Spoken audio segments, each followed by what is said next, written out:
Assalamu alaikum dear students. You know that in previous two lectures what we studied, what we discussed by the two approaches, traditional approach and modern approach. We discussed those two approaches and we also discussed the rules for debit and credit under those two approaches.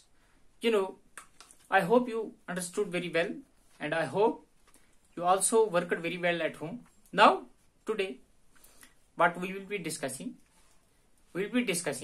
the application of those rules. The main thing is the application, how we are going to apply these rules. Now rules are before us, we know the rules, we know the approaches. Now we will have to apply those rules practically. Today we will be discussing the application of those rules. So, to apply the rules for debit and credit, you will have to analyze a transaction. Each and every transaction you will have to analyze it.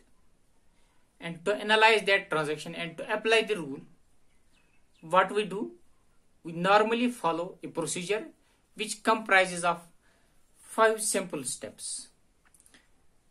That procedure comprises of 5 simple steps. So we can say that for each and every transaction, you will have to follow the 5 simple steps, 5 steps, in order to know that in that transaction, which account we will debit and which account we will credit.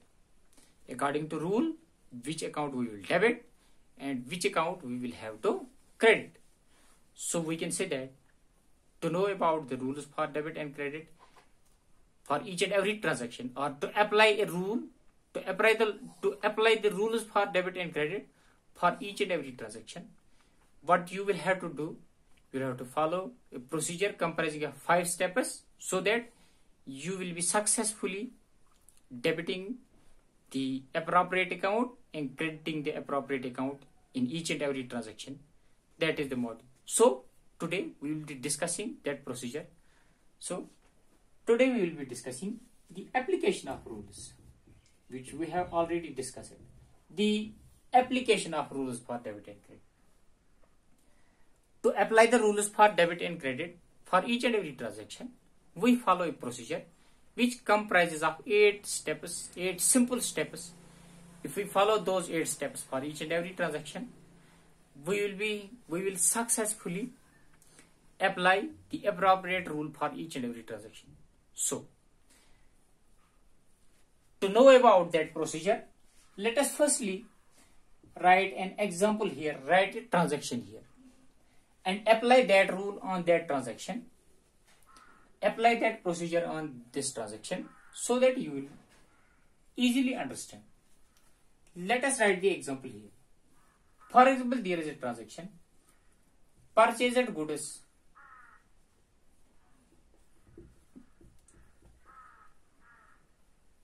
for cash rupees 10,000. For cash rupees 10,000. Purchased goods for cash rupees 10,000. This is a transaction available with us.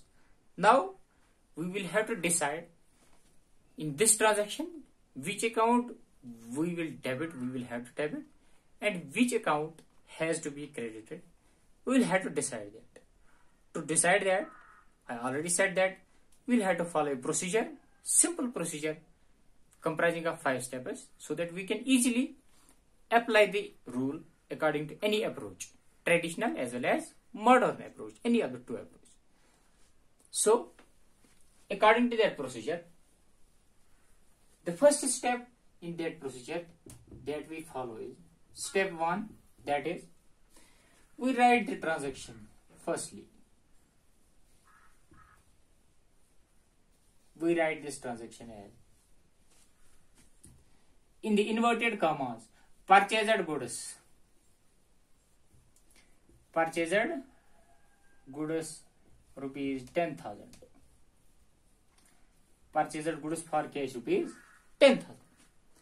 In the first step, we write this transaction and watch it carefully and observe this transaction very carefully, whether it is a business transaction, proper business transaction. You know that what the business transaction and simple transaction means.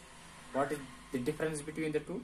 Firstly, we will have to see whether this transaction is a business transaction or not.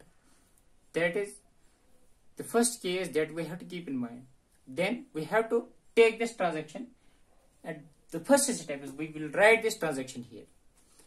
After writing this transaction, we move on to follow the next step, that is step 2. That is, we see the account is affected in this transaction. Account is affected. We see how many accounts and which account is affected in this transaction. In this second step, we see how many accounts and which account is affected in this transaction. You know that if we will see, we'll see here the accounts affected in this transaction are, there are 2 accounts affected. One is purchase account and another is cash account. We purchased goods and we gave away cash. So we can say that in this transaction 2 accounts are affected. First is purchases account and the second one is cash account. Firstly, we wrote the transaction in the first step, and then we saw how many and which account is affected in this transaction. In this transaction, 2 accounts are affected, purchases account and cash account. After that,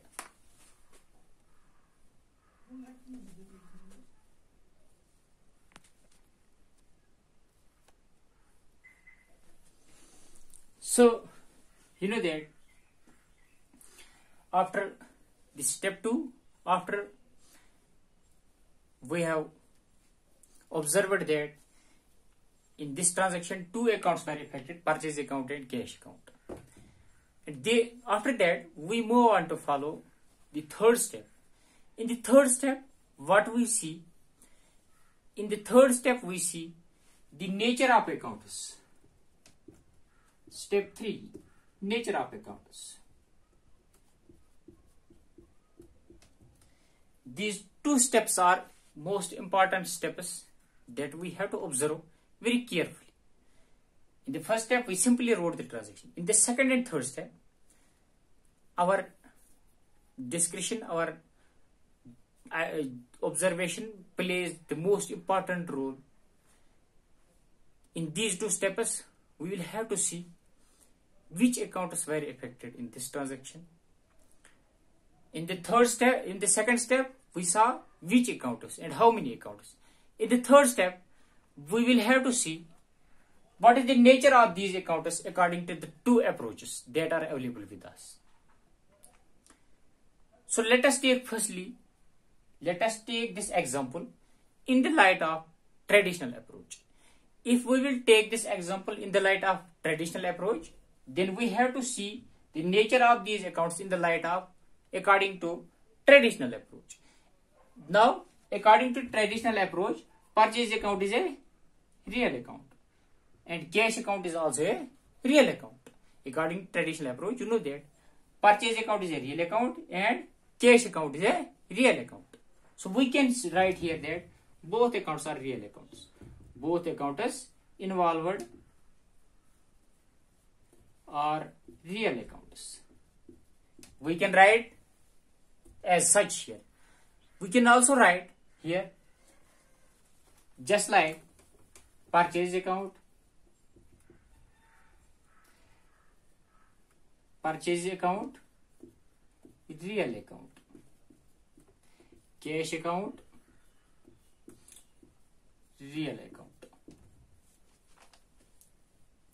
So, in the light of traditional approach that I am following for this transaction, we see that both these accounts are real accounts. Now, we have come to know about the nature of the accounts as well as the names of the accounts, which account is affected and what is its nature. After that, we move on to the fourth step. Step 4.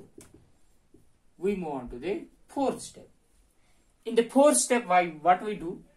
We write the rule. In the fourth step, we write the rule. In case of this example, both accounts are real accounts. In the case of this example, both accounts are real accounts. So we will have to apply only one rule in case of this transaction, that is debit what comes in and credit what goes out. This is the rule. After writing the rule, we move on to the fifth step in which we apply this rule. But one thing that I will be telling you here is that, for example, there are some transactions in which one account affected will be of one nature and another account affected will be of another nature. For example, in a transaction, if one account affected is a personal account and another account affected is a real account. In case of that transaction, if one account affected is a personal account and another account affected is a real account, so the nature of the two accounts is different. In case of those transactions, we will have to write two rules here. Debit what comes in, credit what goes out for real account, and for personal account, debit the receiver, credit the giver. So simply I can say that in the fourth step, we simply write the rule that we have to follow later on. Here we only write the rule that we have to follow in the next step. In the next step, we follow the rule, but in this step, we write the rule that we have to follow. So after writing the rule, we move on to the fifth step, and in the fifth step, we follow this rule. We apply this rule. We apply this rule. How we apply this rule? We write here debit, credit. And this step is, I will be writing this step above because this will be somehow invisible to you. Step 5. In this step 5, we apply the rule. Applying the rule or apply the rule. We apply the rule as we write here debit and we write here credit. Now here also this step is also very important. Now you will have to see which account is to be debited. Both accounts are real accounts. You know that both accounts are now real accounts. Now you will have to see which account will be debited and which we will have to credit. There are two accounts affected: cash account and purchase account. 10,000, 10,000. Both were real accounts. Two accounts were affected: cash account and purchase account. Both were real accounts. Now here you have to decide which account we will debit, which we will credit. For real account, the rule is debit what comes in.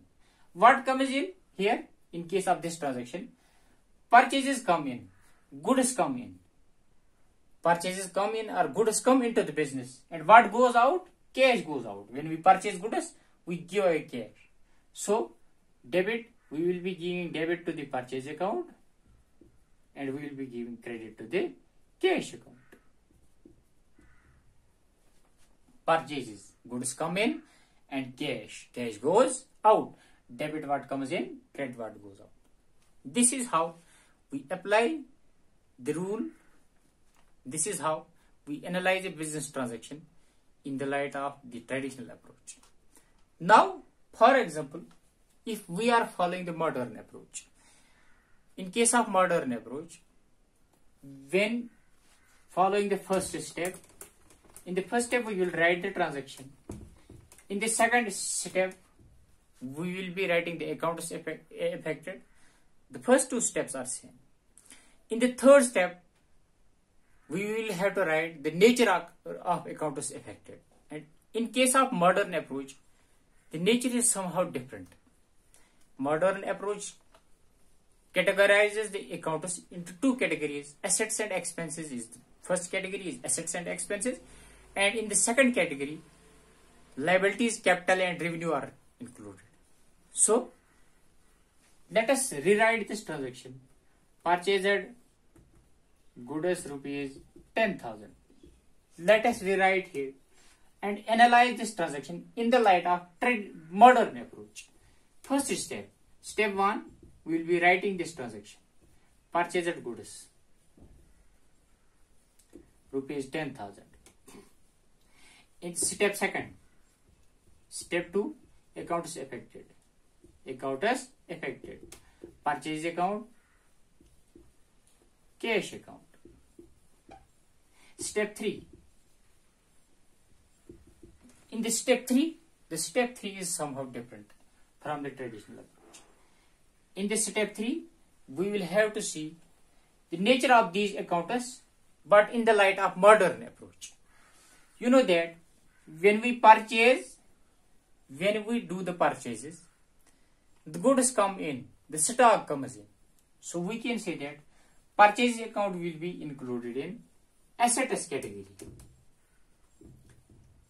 Purchase account will be included in assets category, and cash is also an asset. So we can say that step 3, nature of accounts. Nature of accounts. Purchase account, assets. Assets accounts.